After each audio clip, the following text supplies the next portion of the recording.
Bonjour à tous et bienvenue dans cette nouvelle vidéo. Alors aujourd'hui, vidéo dédiée à Excel et notamment ici concernant les tableaux de bord et pour afficher notamment des indicateurs sous format année et mois. Donc ce sont souvent des petites difficultés que l'on rencontre quand on fait des tableaux cross-dynamiques et qu'on a du mal à obtenir les données que l'on souhaite parce que du coup c'est affiché un petit peu n'importe comment. Donc on va aller voir ici comment pallier ça et comment avoir un affichage via des périodes gérant les années et les mois en même temps. Alors, exemple, ici j'ai un tableau de vente, tout simplement une source avec des dates de commande, des codes clients, produits, villes, et ainsi de suite. Okay, et des chiffres d'affaires.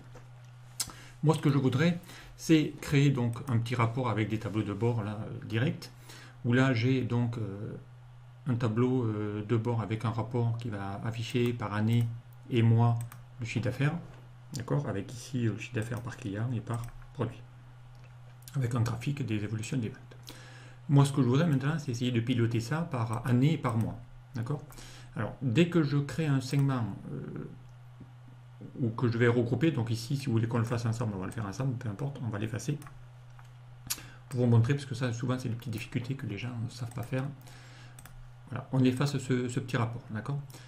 Et on va lui dire ici comment gérer tout ça. Alors, c'est parti. Donc, on va aller dans ma source. On va aller dans l'onglet insertion.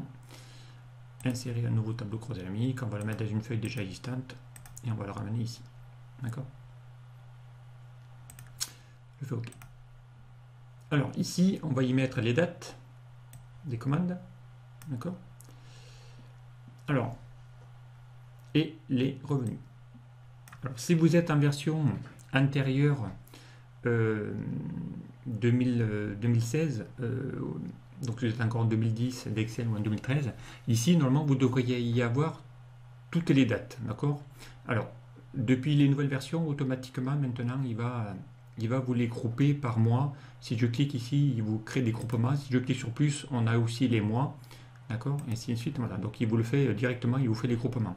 Sinon, vous devez avoir ce genre de choses. Pour ceux qui ont des versions différentes, là vous allez avoir un rapport qui va afficher ici toutes les dates que vous avez dans votre source avec les ventes pour chacune, d'accord. Donc ici on va juste renommer, ici on va mettre période par exemple, ok. Et ici on va mettre CA, ok. Et on va en même temps formater, comme ça sera fait. Donc on fait clic droit, paramètres des chaînes de valeur. Ici on va cliquer sur ce bouton format nombre, on va le mettre au format monétaire sans décimale, on fait OK, OK, et automatiquement voilà, c'est formaté. Alors donc maintenant moi ce que je veux, c'est pas garder les dates, c'est avoir ici des regroupements, soit par mois, soit par année, soit par semestre, ainsi de suite. Donc ici il faut faire clic droit, grouper, et ici donc il va vous proposer la plus ancienne et la plus récente. Par défaut, donc il va vous mettre les mois. Moi je veux en même temps les mois et les années, donc vous auriez même pu les regrouper par trimestre. Je fais OK, et là maintenant vous allez avoir ce rapport que j'avais obtenu tout à l'heure. Voilà, donc ça, cela, on peut pas l'avoir. Une fois qu'on a fait ce type de regroupement, Excel va vous créer deux champs. Il va vous créer un champ année ici et un champ date. D'accord. Le champ date de commande, c'est ma source, mais il vous a créé, comme on a fait un regroupement par année, il vous a créé un deuxième champ. Donc ici, j'ai deux champs que je peux utiliser pour des segments. D'accord. Donc si je fais clic droit sur ce TCD pour le sélectionner et que je vais ici dans les analyses et dans le groupe filtré chercher un segment, là vous allez voir, on va pouvoir choisir un segment par année et un segment par date. Je vais faire OK. Là il va vous créer deux segments. D'accord. On va plutôt faire l'inverse. On va mettre ça là pour l'instant. D'accord. Avec ici des années. Les années qu'on voit. D'accord, 2010, il va même vous faire des prévisions, il va vous mettre la tranche de la date la plus ancienne et la plus vieille, pareil pour les mois. Il vous met, alors ici, par défaut, évidemment, ce sont des dates, il vous fait tout ce qui est inférieur, tout ce qui est supérieur. Si je ne veux pas avoir apparaître ces champs-là, grisés, parce qu'il vous fait l'intervalle des dates du début et de la fin, par défaut, puisqu'on vient de faire un regroupement, eh bien, il suffit de faire un clic droit sur le TCD, aller dans paramètres des segments, et ici, vous avez une petite coche qui s'appelle afficher les éléments supprimés de la source de données, voilà, donc et ainsi de suite. Donc après on aura pu, et en même temps lui dire ici de masquer les éléments sans données, D'accord, et on peut faire aussi la même chose, paramètres des chemins et masquer les champs sans donner. Comme ça, il va vous le faire aussi. D'accord, comme ça, on n'a pas besoin de les afficher directement. Par contre, si je fais maintenant ce genre de segment où je prends les années et les mois, si je clique sur 2018, d'accord, donc là déjà on va lui faire ensuite là évidemment lui il pivote que lui, je voudrais qu'il pilote maintenant tout le reste, encore une fois il faut faire une connexion, on va lui dire qu'il pilote les autres aussi, on va lui dire qu'il pilote aussi connexion de rapport, les autres aussi, ok. Voilà, donc ici maintenant on a bien ici les rapports qui se créent pour tout le monde, d'accord. Avec ici on va lui interdire de bouger à chaque fois, donc on va aussi dans les options tableau croisamique, on va lui dire de ne pas ajuster les colonnes à chaque fois que j'actualise. On va faire la même chose aussi pour lui, on décoche ajuster automatiquement la largeur des colonnes lors de la mise à jour, parce que sinon à chaque fois il va bouger les colonnes. Alors ici donc du coup le graphique comme je l'ai effacé tout à l'heure, évidemment il ne va pas le faire, donc on va le refaire, comme ça je vous apprends aussi à faire un petit graphique croisé dynamique.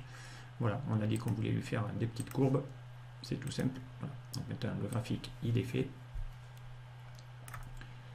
On va se faire ici un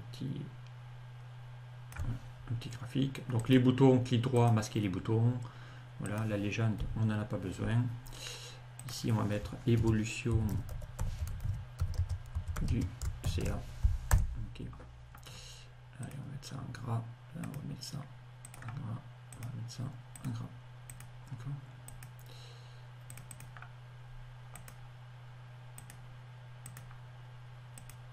Allez, on va mettre une petite couleur de fond bleu clair. Voilà, peu importe.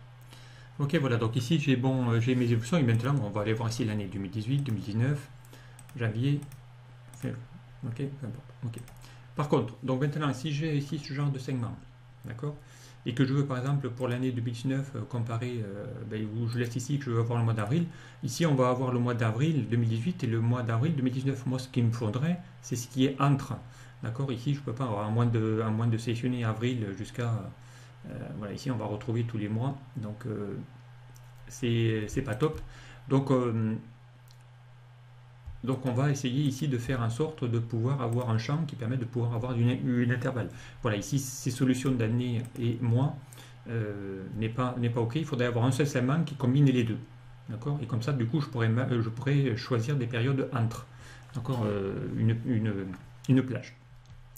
Alors pour ça, eh bien, il faut aller dans la source et rajouter une nouvelle colonne qui va s'appeler, ici on va l'appeler période année, mois. Okay. Eh bien on va le faire, donc on va se créer un champ personnalisé, donc on va rajouter une colonne et on va lui faire une petite formule. Alors il faut que ça soit du texte pour pouvoir le mettre dans un segment. Donc on va chercher la fonction qui s'appelle texte, qui transforme un chiffre en texte. Il va vous demander la valeur, c'est ma date, d'accord. Et ensuite on va lui demander de créer un format. Sous quel format tu veux avoir les infos. Donc ici moi je veux avoir les années, d'accord, sur 4 digits. On va mettre un petit trait d'union et on va y mettre aussi les mois. Les mois, un chiffre, en mettant MM. D'accord. Et si je fais, et je ferme la parenthèse, vous allez voir que là, automatiquement, il va créer pour toutes mes années. Voilà, dès qu'il va passer au mois de février, il va chercher le mois de février, et ainsi de suite, pour toutes les années. D'accord. Il va aller jusqu'en 2019. Donc là, on a ici notre période qui vient d'être créée. Maintenant, une fois que j'ai ça, si je viens dans mon tableau de bord, que je fais actualiser, pour rafraîchir, et que j'affiche ici la liste de champs, je vais avoir ce nouveau champ qui vient d'apparaître, et là on peut lui faire un clic droit, ajouter un segment, et là maintenant j'ai mon segment qui est là, d'accord. On va même pouvoir lui l'ajuster directement en lui disant de mettre tout ça sur plusieurs colonnes par exemple, je ne sais rien, si on a ici les années pour tout le monde.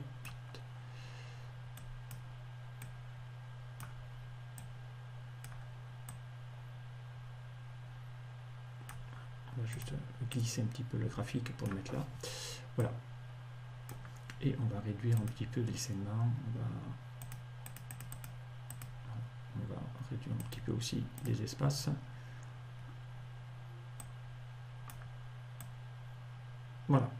Donc là maintenant, ben ici j'ai bien mes périodes. Donc ici je peux maintenant sélectionner par exemple du mois de février jusqu'à juillet. Voilà, ici j'ai vraiment ici l'évolution qui peut se faire maintenant, c'est direct. D'accord, donc lui aussi, comme c'est un nouveau segment, eh bien, il va falloir lui faire une connexion avec les deux autres qui se trouvent à droite. Donc là maintenant, voilà, il va filtrer les périodes directement. Okay, donc là on a vraiment une évolution par année et par période. Donc d'accord, ici qu'on ne peut pas faire avec ces deux segments. Donc ces deux segments, on peut les supprimer parce que derrière ils ne nous servent pas à grand chose. D'accord, mais ici on peut maintenant créer ça et ils sont classés par ordre chronologique. D'accord, si je le remettais sur une seule colonne, on aurait janvier, février, mars, avril, mai. Voilà, ici on peut. D'accord, on peut même avoir ici, si on avait plusieurs années, rien ne m'appelle dans le segment de prévoir 12. On va faire un petit peu comme ça. Voilà. Les 12. Comme ça, ici, je sais que ma première ligne, ce sont les 12 premiers mois de l'année. D'accord, on a bien ici les trucs. Et ici, on peut avoir aussi les 12 premiers mois de la deuxième année. Comme ça, on a ici en une seule. Voilà, ici, je peux avoir maintenant le semestre. D'accord, je peux avoir le trimestre et ainsi de suite. Donc, c'est assez simple à réaliser grâce ici à cette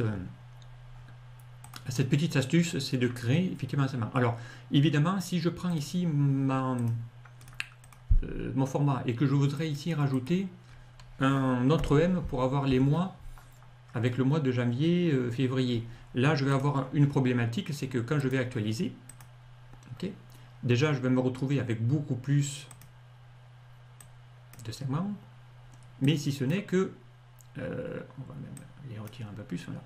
Si ce n'est que maintenant, ils sont triés non pas par mois, mais ils sont triés par mois, mais par ordre alphabétique. Il a mis d'abord le mois d'août, après le mois d'avril, après le mois de décembre, après le mois de février. Voilà, il se classe par ordre textuel et non pas par ordre chiffre. Donc là, ce type de format ne marchera pas. D'accord. Donc même si on lui enlève les anciennes, d'accord, on va lui dire de supprimer les éléments sans donner, peu importe. Donc là, du coup, ben là, c'est pas bon. Donc il faut revenir vraiment il faut laisser un mois chiffre pour qu'il puisse les trier par chiffre. D'accord. Et quand je reviens ici, que je refais réactualiser, vous allez voir que là, de nouveau, il va récupérer les données qu'il avait directement. Ok. Donc, voilà. Et on va revenir ici sur notre petit format qu'on avait tout à l'heure. Voilà.